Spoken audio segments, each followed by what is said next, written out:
बैठिए बैठिए बैठिए। Thank you sir. आप अभी किस पद पर कार्यरत हैं? जी सर, उद्योग प्रसार अधिकारी। उद्योग प्रसार अधिकारी। उद्योग प्रसार अधिकारी आरएस कैडर के होते हैं? जी नहीं सर, ये उद्योग अधीनस्थ सेवा का पद है, जिसकी भर्ती अधीनस्थ सेवा चयन बोर्ड द्वारा हुई थी, उसका। क्या ग्रेड पे हैं आपकी? 3600 सर। 3600 ग्रेड पे हैं। संतुष्ट हैं आप? जी सर, उन्नति तो मेरी महत्वाकांक्षा है, तो मैं भी उन्नति करना चाहता हूँ सर। उन्नति आप वेतन में करना चाहते हैं? वेतन में, पद में, कार्य क्षेत्र में। न्यू इंडस्ट्रियल पॉलिसी क्या है? जी सर, राजस्थान की मैंने सर इसको अभी पढ़ा नहीं है, माफ़ी चाहूँगा सर। क्या पढ़ा है इस बारे में? कोई नई पद्धति ऐसी है जो भारत ने या राजस्थान ने एडॉप्ट की हो अभी इन दिनों? जी सर, आप स्पेसिफिक कर पाएँ किस परिप्रेक्ष्य में, तो मैं ज़्यादा। चलिए आप 1991 के सीन में जाइए। जी सर। अब कुछ नया बता पाएंगे? जी सर। बताइए। जी सर, 1991 से पहले जो भारत की इकोनॉमी थी वो क्लोज इकोनॉमी थी, जिसके अंदर एलपीजी रिफॉर्म नहीं हुए थे। लेकिन 1991 के बाद जो भारत की इकोनॉमी है उसके अंदर एलपीजी रिफॉर्म किए गए, जिसके अंदर लिबरलाइजेशन, प्राइवेटाइजेशन और ग्लोबलाइजेशन किया गया तथा भारत की इकोनॉमी को पूरे वैश्विक बाजार के लिए ओपन कर दिया गया तथा उसके माध्यम से भारत के अंदर विदेशी निवेश को आमंत्रित किया गया तथा भारत की इकोनॉमी उसके बाद से आज ओपन इकोनॉमी के रूप में वर्क कर रही है। इंडस्ट्रियल सेटअप में क्या बदलाव हुआ है उससे? जी सर, उससे पहले जो इंडस्ट्रियल सेटअप था वो कैटेगराइजेशन ऑफ इंडस्ट्री हुआ था। शेड्यूल 3 बिंदु बताएं। MRTP एक्ट था, monopoly restrictive trade practice act था, जो रेस्ट्रिक्ट करता था कि जो भी सेक्टर्स गवर्नमेंट ने डिसाइड किए हुए हैं उनके अंदर पब्लिक सेक्टर की कंपनीज ही होगी, प्राइवेट सेक्टर कंपनीज नहीं हो सकती। शेड्यूल बी के अंदर कुछ प्राइवेट सेक्टर कंपनीज और कुछ गवर्नमेंट सेक्टर कंपनीज होगी तथा शेड्यूल सी के अंदर प्राइवेट सेक्टर कंपनीज हो सकती थी जिनके लिए लाइसेंसिंग पॉलिसी थी। ये 1991 से पहले का औद्योगिक परिप्रेक्ष्य है, जिसको 1991 की पॉलिसी के बाद पूरी तरह बदल दिया गया तथा आज हर क्षेत्र में प्राइवेट सेक्टर को अलाउड किया गया है। 1956 में इंडस्ट्री में पॉलिसी में कुछ बड़ा बदलाव हुआ था। क्या बदलाव था? 1956 मुझे जहाँ तक याद आ रहा है 1948 में हमारी फर्स्ट इंडस्ट्रियल पॉलिसी आई थी और उस समय हमने प्राइवेटाइजेशन की बात ही नहीं की थी। 1956 में आकर हमने कुछ मूलभूत बदलाव किए। क्या कुछ आप रिकॉल कर पा रहे हैं इस बारे में? जी सर, मैं एग्जैक्ट नहीं बता पाऊँगा, लेकिन आप इजाज़त दें तो मैं। हाँ बताइए। मुख्यतः जो इस 1956 की पॉलिसी में किया गया था, जो कैटेगराइजेशन ऑफ इंडस्ट्री किया गया था, वही जो मैंने भी आपको बताया सर। शेड्यूल ए, शेड्यूल बी और शेड्यूल सी की कंपनीज, जो नेशनल इंपॉर्टेंस की जो कंपनीज हैं उनको शेड्यूल ए के अंदर रखा गया, जिसके अंदर एटॉमिक एनर्जी। नहीं वो नहीं है। अच्छा आप बताएं FDI क्या होता है? Foreign direct. जब कोई भी कंपनी भारत के अंदर उसके मैं कुछ समझ लेना चाहता हूँ।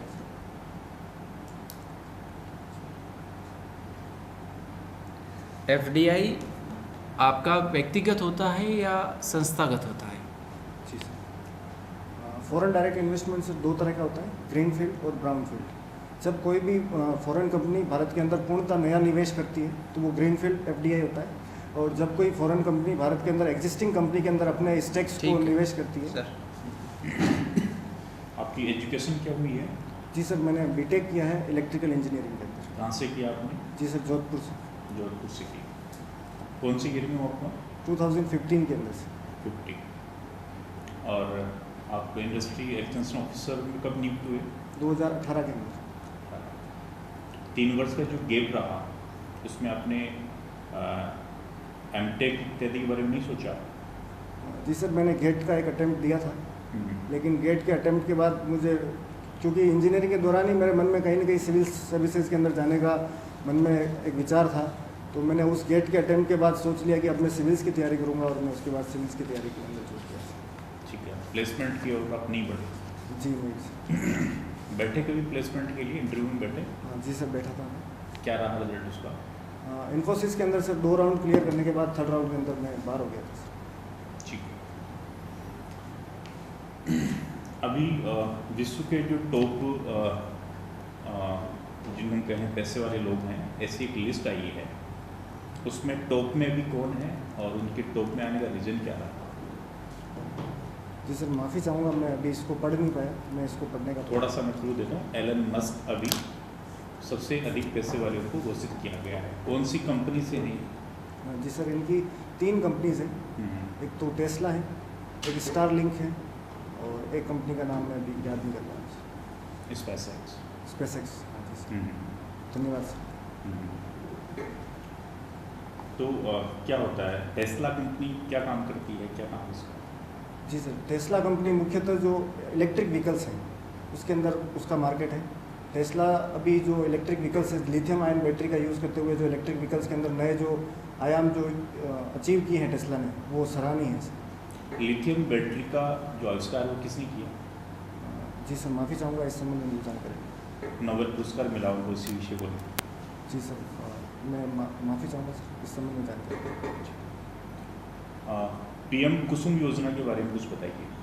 जी सर, प्राइम मिनिस्टर किसान ऊर्जा सुरक्षा महाअभियान, ये सोलर एनर्जी के सेक्टर में भारत को आत्मनिर्भर बनाने के लिए केंद्र सरकार की योजना है, जिसके अंदर कोई भी किसान अपने खेत या अपनी किसी भी ज़मीन के ऊपर of grid solar power plant लगा सकता है। ठीक है, गवर्नमेंट क्या हेल्प करेगी उसको? जी सर, इसको सब्सिडाइज करेगी सर। सब्सिडाइज करेगी? जी सर। कितना? वो एग्जैक्ट डाटा मैं अभी रिकॉल नहीं कर पा गवर्नमेंट कौन सी, सेंट्रल गवर्नमेंट या स्टेट गवर्नमेंट? जी सर, ये जो स्कीम्स हैं मुख्यतः सेंट्रल गवर्नमेंट की है, लेकिन राजस्थान के अंदर इसकी नोडल एजेंसी है राजस्थान रिन्यूएबल एनर्जी कॉरपोरेशन। वो इसको राजस्थान के अंदर इम्प्लीमेंट करने के लिए नोडल एजेंसी। तो राजस्थान गवर्नमेंट सब्सिडाइज करेगी? बिल्कुल, हिस्सा होगा सर केंद्र सरकार और राज्य सरकार का। हिस्सा कितना होगा ये जानकारी? 60-40। कन्फर्म? हाँ, सम एग्जैक्ट नहीं है सर, हो सकता है ये गलत हो। अच्छा, आपने जो आपकी एजुकेशन की है, तो उस एजुकेशन का, क्योंकि कोई ना कोई विजन तो आपने सोचा होगा कि उस एजुकेशन का आपकी आने वाली प्रशासनिक सेवा में कहाँ उपयोग लेंगे या कैसे उपयोग लेंगे उसका?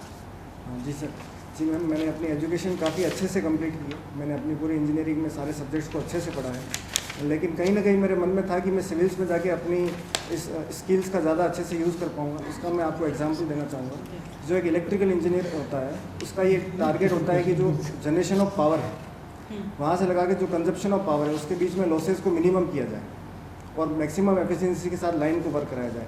ठीक उसी प्रकार एक प्रशासक की भी ड्यूटी होती है कि जो पॉलिसी फॉर्मेशन हुआ है और जो पॉलिसी इम्प्लीमेंटेशन हो रहा है उसके बीच में विभिन्न स्तरों पर आ रहे लॉसेज को आइडेंटिफाइड करें तथा उनको एफिशिएंटली कम करें। आप राजसमंद के रहने वाले? जी मैम।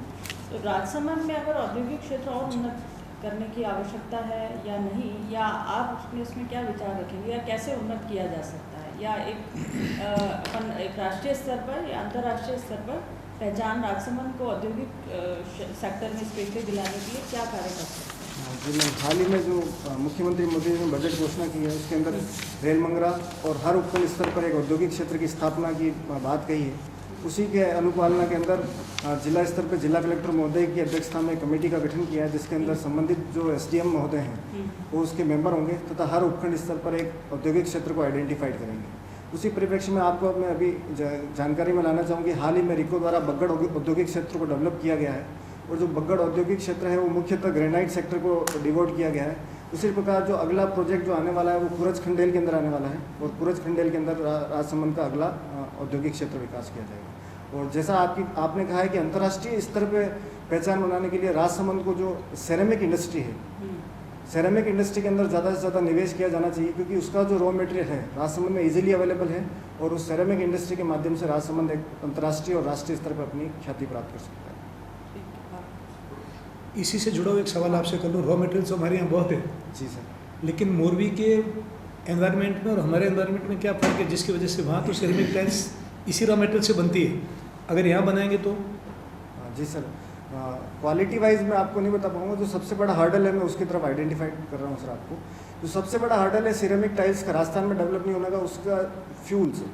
जो फ्यूल होता है सिरेमिक के लिए वो गैस रिक्वायरमेंट होती है, क्योंकि उसको 1800 डिग्री सेंटीग्रेड के ऊपर उसको इग्नाइट करना पड़ता है, क्योंकि राजसमंद के अंदर अब किसी भी प्रकार की गैस पाइपलाइन अवेलेबल नहीं है। हाल ही में केंद्र सरकार द्वारा इंद्रप्रस्थ गैस लिमिटेड को इसके लिए टेंडर दिया गया है। अब जैसे जैसे मार्केट के अंदर डिमांड क्रिएट होगी वैसे वैसे ये इंद्रप्रस्थ गैस लिमिटेड मार्केट के अंदर गैस सप्लाई करेगी और उसके माध्यम से नए आयामों को उजागर किया जाएगा। वैदिक धर्म में कभी गीता तो पढ़ने को मिली आपको, या गीता के बारे में कुछ जानकारी है आपकी? जी सर, वो आरएस के सिलेबस में कई बार महाप्रबंधक महोदय आपको कई काम के लिए भेजते हैं, टूर में जाते हो, बहुत लंबा टाइम लग जाता है, शाम को जब आते हो तो थोड़ा सा स्ट्रेच होता है अपने ऊपर, काम का बोझ होता है ना। अभी नई नई चीज़ें, मैं आपको एक छोटी सी बात विभाग से संबंधित पूछूं कि जब हम उद्योग के लिए पहले भूमि आवंटन किया करते थे तो उसके लिए एक शर्त लगाया करते थे कि 2 वर्ष के भीतर यदि आपने यहाँ पे वो उद्योग स्थापित नहीं किया तो वह भूमि वापस राज्य सरकार की हो जाएगी, आपको आपका पैसा वापस मिल जाएगा। अभी तक इस कार्यकाल में आपने कहीं इंस्पेक्शन करके नोटिस दिया किसी को? हाँ जी सर। वो भूमिया तो अलॉट है, जी सर। जमीन के मालिक हो गए, उन्होंने प्लॉट काट के कॉलोनी बना के उसको बेच दिया, उसका मिसयूज़ कर दिया, कहीं नोटिस वगैरह जारी हुआ आपकी तरफ से? जी सर। या आपने अधिकारी महोदय को बताया ये बात? जी सर, मैं आपको बताना चाहूँगा, आप जिसकी बात कर रहे हैं वो राजस्थान औद्योगिक भू आवंटन अधिनियम 1959 की धारा 7 है सर, जिसके अंदर किसी भी यूनिट को 2 साल के अंदर जिस औद्योगिक पर्पज़ के लिए उसको भू आवंटन हुआ है उसका कार्य करना होता है। लेकिन कई सारी यूनिट्स होती है वो 2 साल के अंदर या तो इलेक्ट्रिसिटी कनेक्शन नहीं ले पाती है या उनकी रॉ मटेरियल की अवेलेबिलिटी नहीं हो पाती है, उस वजह से वो 2 साल के अंदर प्रोडक्शन में नहीं आ पाती है। तो इसके लिए राज्य सरकार ने ये प्रावधान किया है कि 2 वर्ष तक अगर कोई भी उद्योग स्थापित नहीं होता है तो अगले 2 वर्ष के लिए अवधि नियमन कराना होता है उसको, और अवधि नियमन की कार्रवाई अगले 2 वर्ष तक की जिला कलेक्टर के महोदय के स्तर पर की जाती है, और उससे भी अधिक समय हो जाता है अगर किसी यूनिट को तो वो सचिवालय स्तर से निष्पादित होती है। 1992 से लगा के आज तक 150 की लिस्ट मेरे पास में है जी सर। जिसमें कोई कार्रवाई नहीं हुई। जी सर। तो इसके लिए विभाग को सक्षम होने के लिए क्या करना पड़ेगा जिसकी वजह से उन लोगों को, जो लोग उस जमीन का मिसयूज़ कर रहे हैं, उसके ऊपर कंट्रोल होना चाहिए? हाँ जी सर, मैंने जो फील्ड के अंदर जो ऑब्जर्व किया है वो उसका मुख्य कारण है कि सर उनके पास डॉक्यूमेंट अवेलेबल नहीं होते जबकि वो यूनिट्स प्रोडक्शन में चली गई होती है, क्योंकि जो विभागीय डॉक्यूमेंट्स होते हैं कि आपको उस टाइम का फर्स्ट सेल बिल अवेलेबिलिटी होनी चाहिए, या फिर आपने उस समय टैक्स कंप्लायंस किया हो तो टैक्स कंप्लायंस की रिसिप्ट चाहिए होती है, या फिर उस समय आपका विद्युत कनेक्शन हो गया हो, या फिर आपने डीजी सेट से कार्रवाई की हो तो डीजी सेट का बिल चाहिए। तो डॉक्यूमेंटेशन इतना लंबे समय अंतराल होने की वजह से उनके पास डॉक्यूमेंट्स नहीं होते हैं, लेकिन उनका कार्य आज भी उसी प्रकार से चल रहा है जिसका उनको आवंटन हुआ। देखिए, गीता में एक शब्द आता है मोह, है ना? जी सर। और मोह को गीता में दलदल के रूप में माना गया। जैसे व्यक्ति दलदल में फंस जाता है वैसे मोह में फंस जाता है। हमारा, आप जिस डिपार्टमेंट में भी काम कर रहे हो, ये मोह रूपी दलदल भी कहीं आपको महसूस हो क्या अपने इस कार्यकाल के अंदर कि यहाँ पर भी कोई ऐसा मोह ज़रूर है जिसके दलदल में आदमी फंस जाता है और काम नहीं कर पाता? जी सर, मैं मोह से तो कभी प्रभावित नहीं हुआ, लेकिन मुझे इस विभाग में आने के बाद अपनी इंजीनियरिंग नॉलेज का काफ़ी हेल्पफुल लगी। आपको बताना चाहूँगा कि सर हाल ही में राज्य सरकार द्वारा 1 डिस्ट्रिक्ट 1 प्रोडक्ट स्कीम को लॉन्च किया गया। उसके अंदर राज्य सरकार ये आइडेंटिफाइड कर रही है कि जिले से ऐसे उत्पाद का चयन किया जाए जिनका निर्यात पोटेंशियल सर्वाधिक हो। तो इंजीनियरिंग के नॉलेज को मैं काफ़ी अच्छे से यूज़ कर पाया, और हर रोज़ मुझे कुछ न कुछ इस विभाग के माध्यम से नया सीखने को मिलता है। मोह जो है वो अपनी सर्विस के प्रति हो सकता है कि आप सर्विस के प्रति किस तन्मयता के साथ और किस लगन के साथ कार्य कर रहे हैं। मैं इस मोह को यहीं तक समझ पा रहा हूँ। आपके सामने 2 विकल्प रखे जाएंगे जब आपका चयन हो जाएगा। एक तरफ तो राजस्थान राज्य सेवा में आपको चयनित किया जाए, दूसरे महाप्रबंधक उद्योग के रूप में चयन हो, तो आप किसको लाइक करोगे? हाँ जी सर, अगर मेरा फर्स्ट प्रेफरेंस तो राजस्थान प्रशासनिक सेवा ही रहेगी, और दूसरी प्रेफरेंस के रूप में मैं ऑप्ट करना चाहूँगा। तो प्रशासनिक सेवा में आपकी ये अभियांत्रिकी और ये दूसरा जो भी आपने इतने लंबे समय एक्सपीरियंस लिया है, ये किस काम आ गया? ये तो एक पार्ट विशेष में हो गया ना, इसमें तो आप ज़्यादा दक्ष हो। जी सर, मुझे लगता है कि जो प्रशासनिक सेवा का अधिकारी होता है वो उपखंड स्तर पर हर कार्य के लिए जिम्मेदार होता है, चाहे उस क्षेत्र की आर्थिक उन्नति हो, चाहे उस क्षेत्र की सामाजिक उन्नति हो, चाहे उस क्षेत्र का सर्वांगीण विकास करने के लिए एक उपखंड अधिकारी कैपेबल भी होता है, उसके पास पावर्स भी होती है। जैसा कि मैंने आपको स्टार्टिंग में बताया सर, जिला कलेक्टर महोदय की अध्यक्षता में जो समिति का गठन किया गया उसके अंदर एसडीओ भी मेंबर है। तो औद्योगिक क्षेत्र के विकास के अंदर कहीं ना कहीं एसडीओ की इनडायरेक्ट भूमिका है, और जो उद्योग सेवा का अधिकारी है उसका केवल एक ही ऑफिस होता है जिला स्तर पर, तो उसकी रीच ग्राउंड लेवल तक नहीं होता। आपका अभी राजस्थान सरकार में, राजस्थान में ये देखने को मिल रहा है कि एंटी करप्शन ब्यूरो बहुत एक्टिव हो गया है, बहुत सारी कार्रवाई इन पिछले 5 महीनों में हुई है। क्या ये ठीक है? क्या समझते हैं? क्योंकि इस पे एक दूसरा पक्ष ये भी कहता है कि इससे सरकार की इमेज खराब हो रही है। जितने लोग भ्रष्टाचार करते हुए पाए जाएंगे, जितने केसेस सरकार के सामने एंटी करप्शन ब्यूरो ला कर देगा, उससे ये पता चलेगा कि इस गवर्नमेंट में भ्रष्टाचार बढ़ा है, न कि ये पता चलेगा कि कार्रवाई बढ़ी है। आप क्या समझते हैं इस चीज़ को? जी सर, आपने बताया कि वर्तमान में जो भ्रष्टाचार के केसेस ज़्यादा उजागर हुए हैं, जो भ्रष्टाचार है उसको मैं सर व्यक्तिगत रूप से देखता हूँ। नहीं, मैं आपकी बात नहीं कह रहा, मैं ये कह रहा हूँ कि ये डेटा जो है, ये नंबर ऑफ फिगर, ये जो फिगर बता रहा है कि पिछले 10 महीने में, पिछले 6 महीने में एंटी करप्शन ब्यूरो की इतनी बड़ी कार्रवाई हुई है और इस संख्या में हुई है। इससे दो पक्ष हैं। एक पक्ष ये कह रहा है कि अच्छा काम किया है सरकार ने, दूसरा पक्ष ये कह रहा है कि इसी सरकार में भ्रष्टाचार बढ़ा है इसलिए कार्रवाई उजागर हो रही है। दोनों में से आप किस पक्ष में हैं? जी सर, मैं इस पक्ष में हमेशा रहा हूँ कि सुधार होना चाहिए और जितने ज़्यादा केसेस उजागर होंगे, एक समाज के अंदर एक एग्जाम्पल सेट होता है कि किसी भी कार्य के लिए आपको सिविल सर्विसेज वैल्यू क्या है और आपको किसके ऊपर वर्क करना है। तो आपका मतलब ये है कि अभी एसीबी उजागर कर रही है, पहले कर नहीं रही थी? जी, मैं उसके पक्ष में नहीं, मैं केवल उस पक्ष में आपको अवगत कराना चाह रहा हूँ कि तो आप ये कहना चाह रहे हैं कि अभी भ्रष्टाचार के कार्य जो है या भ्रष्टाचार की जो घटनाएं हैं वो ज़्यादा हो रही है, पहले नहीं होती थी। दोनों में से एक का ही ऑप्ट करना पड़ेगा आपको। नहीं, तंत्र तो सर पहले भी कार्य कर रहा था, तंत्र अभी भी कार्य कर रहा है। जिस प्रकार से आप डेटा बता रहे हैं तो तंत्र अभी ज़्यादा एफिशिएंसी के साथ वर्क कर रहा है। दोनों में से एक को ऑप्ट करो। एक तरफ आपके पास ये है कि वास्तव में भ्रष्टाचार बढ़ गया है, दूसरा ऑप्शन आपके पास है कि वास्तव में एसीबी की कार्रवाई प्रखर हो गई। जी सर, तंत्र ज़्यादा सशक्त हुआ है और एफिशिएंट हुआ है, मैं इसके साथ जानता हूँ। Okay, all the best. Thank you so much. मैंने आपके वीडियो देखा इंटरव्यू का, नज़र सामने रख के आप तो एक तो देखते नहीं हो, बात नहीं करते हो। जब आपसे प्रश्न पूछा जाता है ना तो अक्सर नज़र नीचे हो जाती है, कुछ सोच हो जाती है। कोई बात नहीं, हर चीज़ के लिए ज़रूरी नहीं है कि आपको आए वो चीज़। यदि नहीं आती है तो स्पष्ट मना कर दीजिए, मुझको नहीं आता है ना। और ये आता है तो लॉजिकली आपको जिस चीज़ पे पूरा नॉलेज है उसको बताएं, अदरवाइज आप मना कर दें। 4 प्रश्न का उत्तर नहीं देने का मतलब ये नहीं होता कि हम आपका आकलन ये कर देंगे। हम तो आपके कॉन्फिडेंस को देखेंगे कि 4 बार ना करने के बाद भी आपके चेहरे पे कहीं कॉन्फिडेंस में कमी तो नहीं आ रही है। एक तो ये चीज़ आपको देखना बहुत ज़रूरी है। दूसरा, हाँ या ना के रूप में जवाब नहीं होना चाहिए, आपका एक पक्ष होना चाहिए। जैसे साहब ने अभी आपसे जो बात पूछी थी उसमें अभी तक भी हम ये हल नहीं कर पाए कि आखिर आप क्या कहना चाह रहे थे, है ना। आप प्रशासन से जुड़े हो, कोई बात नहीं, लेकिन आपको जो चीज़ अभी ये देखने को मिली इसमें कई बार ऐसा भी होता है कि स्पष्ट उत्तर अपना नहीं आया जो हम पाना चाह रहे थे। साहब का ये कहना था, क्या इस सिस्टम के अंदर पहले से ये चीज़ तो विद्यमान थी कि करप्शन था, तो अब ज़्यादा उजागर हो रहा है, तो इससे कार्य क्षमताओं पर क्या असर पड़ा। आप चूँकि प्रशासन में काम कर रहे हैं, आप कैंडिडेट नहीं हो, क्या आप आने के बाद सोचोगे, आप खुद उसका एक अंग हो, तो आपको पता लगना चाहिए कि ये चीज़ पहले बार में थी, इससे कार्य क्षमता पर क्या फ़र्क पड़ा। साहब का पूछना ये था। सर आप कुछ बताओ। ठीक है, अच्छा था आपका, लेकिन थोड़ा सा ये ध्यान रखना अपने को। जैसे मैंने पूछा कि भाई कितना परसेंटेज है स्टेट गवर्नमेंट का और सेंट्रल गवर्नमेंट का, तो आपने अपने मन से परसेंटेज फिक्स कर दिया, क्योंकि बाकी योजनाओं में ऐसा ही होता है जैसे आपने बताया। लेकिन ज़रूरी तो नहीं है कि यही रेशियो यहाँ पर भी चले, तो अपने मन से आपने वो उसका परसेंटेज फिक्स कर दिया। तो अपने को ये नहीं करना है। यदि नहीं आता तो मुझे पूछना पड़ा, आर यू श्योर, तब आपने कहा नहीं मैं श्योर नहीं हूँ। तो ये कंडीशंस नहीं बने। ठीक है, आपका अच्छा रहा, थोड़ा फैक्ट बेस, और जैसे सभी कह रहे हैं तो जो भी आपकी संबंधित है विषयों पे थोड़ा फैक्ट बेस और जोड़ देंगे तो अच्छा कर पाएंगे।